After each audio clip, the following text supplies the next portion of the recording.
top story tonight is in St. Paul, where police say that their officers traded gunfire with a man at an Aldi in the city's east side, and that suspect then ran across the street to another store where tragically he took his own life. St. Paul police sharing more details in just the last hour. Fox 9's Leon Purvis is live in St. Paul with more on this one.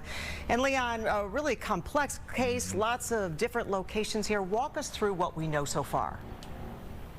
Exactly, Karen, Tim, there's a lot to unpack here. So let's start with this. Just before noon, police responded to a domestic violence call, and they say that it was reports of someone inside an apartment who pistol whipped someone and fired a gun inside a home. Now, that man left the apartment with a young child. He was then located at the Aldi's on Clarence Street. Now, when police approached him, he assaulted officers, and then he ran to the front of the store, took out a gun and pointed it at officers. That's when officers exchanged gunfire with him inside the Aldi's. No one was injured, and the small young child was recovered, and they were not harmed. But then the man went across the street to the Cub Foods parking lot, and that's when officers and the man exchanged gunfire again, and then he went inside the Cub Foods. Officers did not exchange gunfire with him inside the Cub Foods. That's when they brought in their SWAT team and negotiators,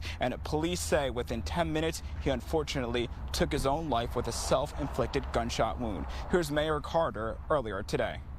A large number of St. Paul police officers who, in the face of danger, did exactly what they've been trained to do, put themselves in harm's way to ensure that our community members would all be able to go home and be safe at the end of the day.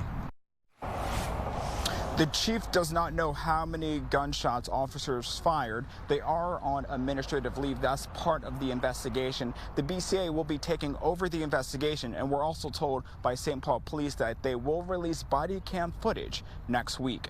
We're live in St. Paul. Leon Purvis, Fox 9. All right, Leon. Well,